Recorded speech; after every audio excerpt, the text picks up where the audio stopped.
Morning gentlemen, today I am going to give some information about the China's Belt and Road Initiative.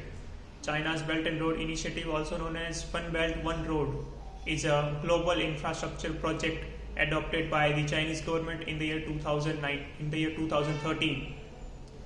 It is a master plan of the Chinese leader and the current president Xi Jinping.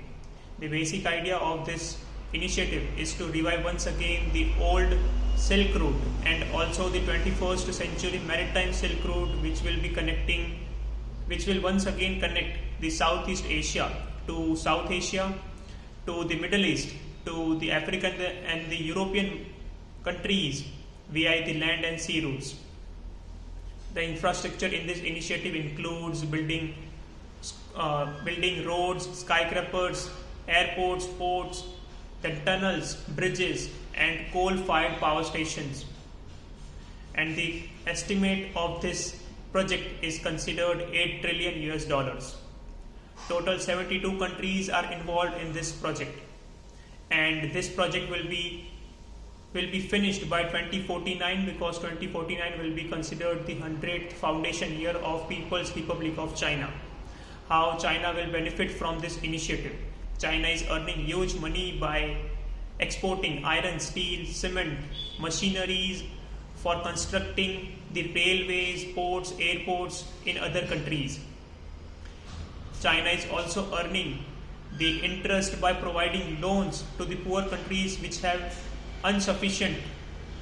insufficient funds for building the projects.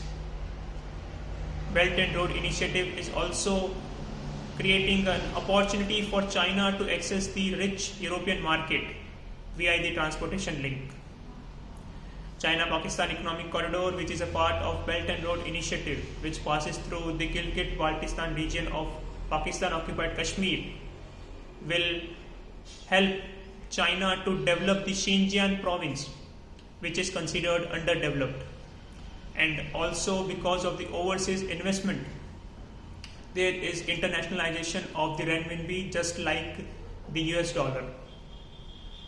There are concerns regarding the China's Belt and Road Initiative. First concern is the people of other countries are protesting that they are being unemployed because the infrastructure projects are being only profitable for the Chinese firms and the people.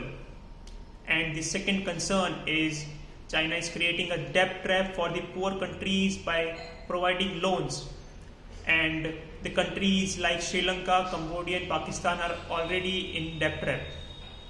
To counter the China's Belt and Road Initiative on an international scale, G7 countries have started the Build Back Better World with an estimate of $40 trillion, which will create transparent infrastructure project throughout the entire world. And $600 billion fund is already raised by G7 countries in the year 2022. And on an individual scale, country like India is also enhancing its relation with the neighbors like Bangladesh, Sri Lanka and Maldives, and also the extended neighbors which include Mongolia, Central Asian countries and Iran. And these are all considered a good answers by countries to counter China's Belt and Road Initiative. Thank you, gentlemen.